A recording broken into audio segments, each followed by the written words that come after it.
বাম্পারে মানিকদা এবার পুটিংটা মারছে, এরপরে ঘষবে, ঘষার পরে রং হবে, আমাদের মানিকদা রং করবে।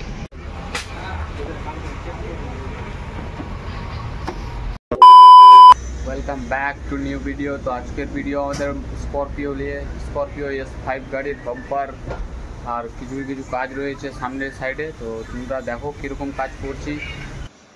এই যে রয়েছে গাড়ি, দেখতেই পাচ্ছ বাম্পারের লাইনটা ডিফেক্ট রয়েছে, আর এই সাইডে সামনের গার্ডটাকে আমরা খুলতে বলেছে গাড়িওয়ালা।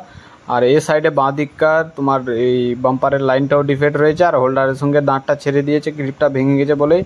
তো সবচেয়ে প্রথমে তো আমাদেরকে বাম্পারের সাইডটা বসে আছে ওটাকে উঠাতে হবে। বাইরে দিয়ে বাম্পারটা উঠানো যাবে না, আর ভিতর দিয়ে হিট দিয়ে আমরা জল কাপড় দিয়ে পিছিয়ে ঠেলে দিব। ঠেলার পরে আমাদের এটা উঠে যাবে, আর এর মধ্যে আমরা বাম্পারটা লাইন করে স্ক্রুপভাবে করে দিব।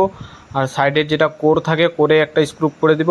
ডান দিকের বাম্পারের লাইনটা একটু ডিফেক্ট ছিল বলে আমরাকে হোল্ডারের সঙ্গে ছেড়ে দিয়েছে বাম্পারটা, তো ওটাকে আমরা স্ক্রুপ করে দেবো দুটা।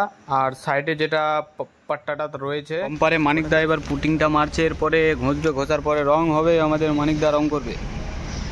ফাইনালি গাইস আমাদের কাজ হয়ে গেল কমপ্লিট। তো তোমাদেরকে ভিডিওটা কীরকম লাগলো কমেন্ট করে অবশ্যই জানাবা। আর গাড়িটা কি সুন্দর রং টং হয়েছে, তো দেখতেই পাচ্ছ।